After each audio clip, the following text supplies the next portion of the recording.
ហើយបាននិយាយបាទពីការប្រកួតយប់នេះបាទខ្ញុំបាទគិតថាក្រុមទាំងពីរស្មើគ្នា2ទល់នឹង2ហើយឈានទៅដល់ការកាត់សេចក្តីដោយបាល់11ម៉ែត្របាទចុះបងប្អូនវិញយល់យ៉ាងណាដែរហើយការកាត់សេចក្តីនេះខ្ញុំបាទនៅតែជឿជាក់ថាប៉ូទុយហ្គាល់បាទដោយសារតែខ្ញុំបាទគូនេះបាទគឺខ្ញុំបាទទាញតាមបេះដូងទេដោយសារតែបេះដូងស្រឡាញ់ប៉ូទុយហ្គាល់ជាងចង់ឲ្យគ្រីស្ទីណូរ៉ូណាល់ដូបាទឡើងទៅបាទវគ្គបន្តទៀតអត់ចង់ឲ្យគាត់ធ្លាក់ត្រឹមវគ្គនេះទេព្រោះអីអាចថាជា last stand ហើយបាទសម្រាប់គាត់នៅក្នុង World Cup 2026នេះបាទអាចជាការប្រកួតចុងក្រោយរបស់គាត់ហើយចង់ទៅទោះបីចង់ឬក៏មិនចង់គឺចង់ឃើញគាត់ឡើងទៅវគ្គបន្តឥឡូវយើងមកទស្សនាការប្រកួតបាទរបស់យើងហើយចង់បងប្អូនវិញយល់យ៉ាងណាដែរបាទកុំភ្លេច comment បាទផ្ដល់ពីទស្សនៈម្នាក់មួយផងតើអេស្ប៉ាញឬក៏ប៉ូទុយហ្គាល់បាននឹងឡើងទៅកាន់វគ្គបន្ត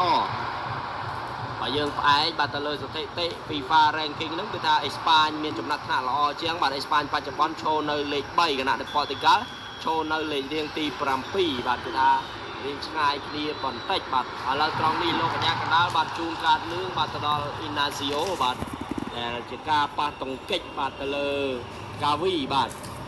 ហើយក៏សូមអធិស្ឋានផងបងប្អូនបាទដោយសារតែសម្លេងខ្ញុំបាននោះគឺមិនទាន់ត្រឡប់មកធម្មតាវិញទេដោយសារតែកំពុងតែផ្ដាសាយអញ្ចឹងបើសិនជាអត្ថាធិប្បាយមិនល្អឬក៏ខុសឆ្គងកន្លែងណាមួយក៏សូមអធិស្ឋានពីពុកម៉ែពូមីងបងប្អូនដែលកំពុងទៅតាមដានទស្សនា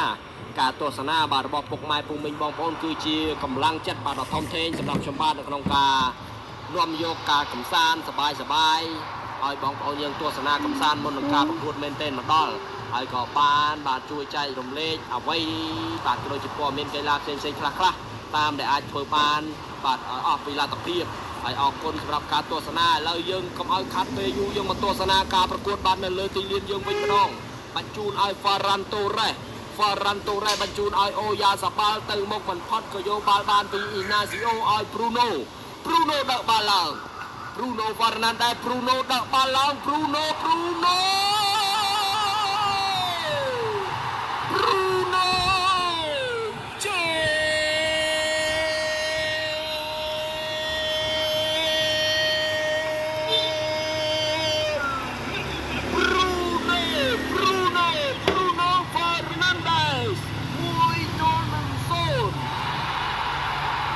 ចាមែនទេបងប្អូនបាទការអូបាល់ឡើងតែម្នាក់ឯងហើយក៏មិនបញ្ជូនទេសម្រាប់ចិត្តច្បាស់បាទសុទ្ធមួយជើងបាទស្ដាំតែម្ដងគ្មានសល់ទេយូណៃស៊ីម៉ុនមិនអាចបាទសង្គ្រោះបាល់នេះបានឡើយនេះការទាញមកមួយជើងស្ដាំបាទ Bruno Fernandes សម្រាប់ចិត្តសុទ្ធតែម្ដងឥឡូវនេះបាទ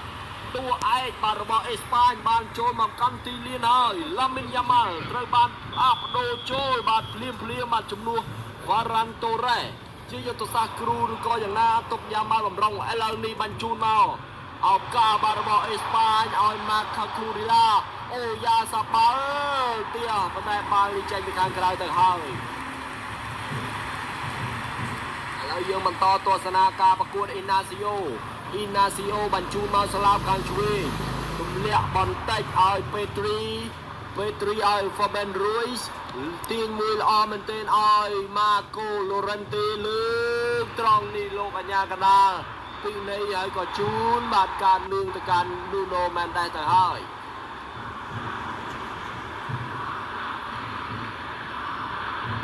នេះការប៉ះទង្គិចគ្នាបាទជាមួយនឹង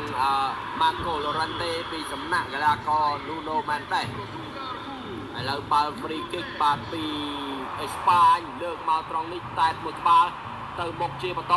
លាផ្ដាច់ពីប៉ូទុយហ្គាល់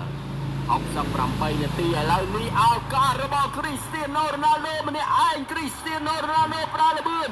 Cristiano Ronaldo អូយសុទ្ធមិនទាន់ខ្សែការពារបាទរបស់អេស្ប៉ាញទេ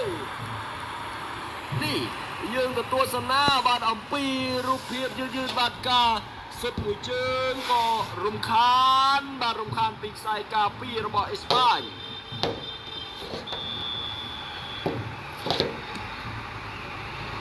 ឥ ឡើយយើងបន្តទស្សនាការប្រកួតបាទរបស់យើងជាបន្តឡាមីនយ៉ាម៉ាល់បញ្ជូនលឿនបញ្ជូនមកស្លាប់ខាងស្ដាំឲ្យម៉ាកូឡូរិនតេទី1ល្អមែនទេឡូរិនតេឲ្យយ៉ាម៉ាល់ទៅមុខមិនរួចក៏យកបាល់បានពីកីឡាកររបស់ប៉ូទុយហ្គាល់គ្រីស្ទីណូរ៉ូណាល់ដូក៏យកបាល់បានមកពីអេស្ប៉ាញវិញម្ដងឲ្យយ៉ាម៉ាល់ទី1ល្អមែនទេយ៉ាម៉ាល់ត្រង់នេះទៅមិនផុតឡើយបាទពីនូណូម៉ាន់ដែលបញ្ជូនមិនបានល្អក៏យកបាល់បានពីគូកូរីឡាបញ្ជូនមកស្លាប់ខាងឆ្វេងឲ្យកាវីត្រង់នេះទៅមិនផុតបាទក៏បាល់បាទចេញទៅខាងក្រៅទៅហើយ75នាទីកន្លងផុតទៅចាំមើលតើបាទអេស្ប៉ាញបាទតាមស្មើប៉ូទុយហ្គាល់ឬក៏ប៉ូទុយហ្គាល់ជាអ្នកបន្ថែមគ្រាប់បាល់ឬក៏អេស្ប៉ាញវិបកយកឈ្នះហើយលើបន្តទស្សនាការប្រកួតបញ្ជូនមកស្លាប់ខាងឆ្វេងឲ្យបាទកុនសេហ្សាវឥឡូវឲ្យនូណូម៉ាន់ដេសបញ្ជូនមកវីធីញ៉ា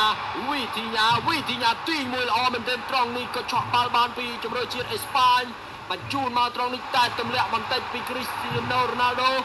ឡូវបាល់ព្រាត់បាទទៅកាន់ក្រុមជម្រើសជាតិអេស្ប៉ាញទៅហើយគូបាស៊ីបញ្ជូនមកត្រង់នេះក៏យកបាល់បានបាទពីប៉ូទុយហ្គាល់វិញម្ដងវីធីញ៉ាបញ្ជូនឲ្យមិត្តរួមក្រុមត្រង់នេះក៏យកបាល់បានពីអេស្ប៉ាញសម្រាប់បញ្ជូនទៅស្លាប់ខាងឆ្វេងឲ្យនីកូឡាវីលៀមអធិស្ឋានបាទគឺនីកូវីលៀមបញ្ជូនមកត្រង់នេះឱកាសបាទរបស់ប៉ូទុយហ្គាល់គ្រប់គ្រងបាល់ជាបន្តរ៉ូប៊ិននេវ៉េសបញ្ជូនឲ្យត្រង់នេះល្អមែនទែនឱកាសរបស់ប៉ូទុយហ្គាល់តែទៅមិនផុតពីខ្សែការពាររបស់អេស្ប៉ាញបញ្ជូនមកស្លាប់ខាងស្ដាំលឿនឲ្យយ៉ាម៉ាល់តែបាល់នេះចេញទៅខាងក្រៅទៅហើយលោកអាយ៉ាកណ្ដាលក៏ផ្ដល់កាតលឿងជូនទៅកាន់វីធីញ៉ាមួយទៀតផងដែរប៉ូទុយហ្គាល់ថ្ងៃនេះបាទកាតលឿង3ហើយបងប្អូនបាទហើយកុំភ្លេចបាទតាមដានទស្សនាការប្រកួតយប់នេះទាំងអស់គ្នាបងប្អូនបាទរវាងប៉ូទុយហ្គាល់និងអេស្ប៉ាញវគ្គ16ក្រុមចុងក្រោយឥឡូវយើងបន្តទស្សនាការប្រកួតបាទរបស់យើងជាបន្តបាល់ជាប់ជើងដោយប៉ូទុយហ្គាល់ល្អមែនទែនជូអាវនេវ៉េសបញ្ជូនឲ្យរ៉ូណាល់ដូបញ្ជូនទៅស្លាប់ខាងស្ដាំឲ្យបាណាដូស៊ីឡាវ៉ាទុកមួយល្អមែនទែនហើយក៏លើកទាចេញត្រង់នេះតែមួយក្បាលទម្លាក់គ្រីស្ទីណូរ៉ូណាល់ដូតែមកខាងក្រោយដាក់អត់តបត្រង់នេះគ្រីស្ទីណូរ៉ូណាល់ដូ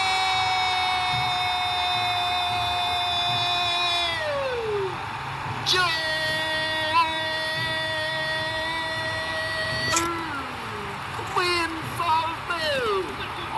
ចាមែនទែន2-0នេះយើងទៅទស្សនាបាទអំពីបាទរូបភាពយឺតឡើងវិញតែទម្លាក់បន្តិចឲ្យកឲ្យបាទគ្រីស្ទីណូរ៉ូណាល់ដូសុទ្ធមួយជើងស្ដាំបាទត្រង់នេះយូណៃស៊ីម៉ុនបាទមិនអាចសង្គ្រោះបាល់នេះបានឡើយនេះមួយជើងស្ដាំស្រួចធ្លេមបាទបំប៉ោងសម្លាញ់ទីហើយក៏អបអរស្ទាយស៊ូមកអ្នកគាំទ្របាទជាមួយនឹងមិត្តរួមក្រុមចាមែនទែនគ្រីស្ទីណូរ៉ូណាល់ដូឥឡូវ89នាទីទៅហើយប៉ូទុយហ្គាល់ក៏មានក្តីសង្ឃឹមឡើងទៅកាន់វគ្គ8ក្រុមចុងក្រោយនោះគឺថាស្ទើរតែ 90% ហើយម៉ោងបន្ថែម2នាទីឱកាសរបស់ប៉ូទុយហ្គាល់សុទ្ធស្ដាំអូយរ៉ាហ្វីញ៉ាអធិស្ឋានវីធីញ៉ាបាទនេះការបញ្ជូនយ៉ាងល្អបាទពីហ្វីលិចសុទ្ធមួយជើងស្ដាំពីវីធីញ៉ាបានត្រឹមតែប៉ះទៅនឹងរ៉ូបាទីតែប៉ុណ្ណោះអូយសុទ្ធមួយជើងស្ដាំមកបិញនេះឥឡូវយើងមកទស្សនាការប្រកួតយើងជាបន្តបញ្ជូនទៅស្លាប់ខាងឆ្វេងអាមេរិកឡាផតបញ្ជូនមកឲ្យហ្វាបៀនរូយសត្រង់នេះទៅមិនផុតឆក់បាល់បានពីប៉ូទុយហ្គាល់ទៅជាបន្តចូលឲ្យហ្វីលិចឲ្យមិត្តរួមក្រុមហ្វីលិចមិនសុទ្ធទេឲ្យពូដូគ្រីស្ទីណូរ៉ូណាល់ដូអូយ3គ្រាប់បាទទល់នឹង0ហើយក៏ជាគ្រាប់បាល់ទី2បាទរបស់គ្រីស្ទីណូរ៉ូណាល់ដូនៅក្នុងការប្រកួតនេះផងដែរពិតជាមិនធម្មតាទេបងប្អូននេះយើងទៅទស្សនាបាទអំពីរូបភាពយឺតបាទការបញ្ជូនពីចៅហ្វីលិចមកហើយក៏សុទ្ធស្ដាំបាទត្រង់នេះស្អាតមែនទែនបាទច្បាស់មែនទែននេះហ្វីលិចមិនសិតខ្លួនឯងទេបញ្ជូនឲ្យរៀនច្បងហើយក៏សិតអ្នកខ្សែការពារ2អ្នកចាំទី1អ្នកក៏មិនអាចសង្គ្រោះបាល់នេះបានឡើយ3-0ឲ្យប៉ូទុយហ្គាល់នាំមុខទៅលើអេស្ប៉ាញ ขณะได้เปวลีก็จิตหนึ่งออกของได้โลกอัญญากระดานกับปงแต่เตรียมดักกันใจโจขนองมวดไอ้ก็พร้อมบรรจบการประกวดการสัมมติออกสตูตะการกรมจุฬาชีพโปรตุเกสได้บานล้างตะการเวียพลังใบกรมจงกรอยในปฏิกาฟีฟ่าเวิลด์คัพปีปอนมาเพย์บมวยคริสเตียโนโรนัลโดก็เชียร์แมนออฟเดอะแมตช์บาดในโครงการประกวดนี้ปองได้มาต่อปีสดบรรจงตีปีกรอบบาดเอาโปรตุเกสยกชนะบาตเลอร์เอสวานไปตัวหนึ่งโซนที่จงกรอยออกคนบาดสำหรับวัตเบียนมีลำไรระบบปงไม้ปุมิงบอลโฟในบ้านจำนายเป็นตั้งแต่ปีดามรอมรอตีบรรจบไอ้กับผลิตตามร้านตัวสนาการประกวดในระดับนี้ถึงออกคดีไอ้ประสันจิเมียนเลือลวกว่าคาดในโครงการเล่นเกมนั่นเลยอีฟุตบอลปีปอนไพ่ผมวยระบบชมบัตใครนี่คือโซมาเชียร์สไลปีปงไม้ปงมีบอลโฟนជួบคดีในวิดีโอคราวชีบันต่อติดโซมออกคนหนึ่งโซมจุดเรียบ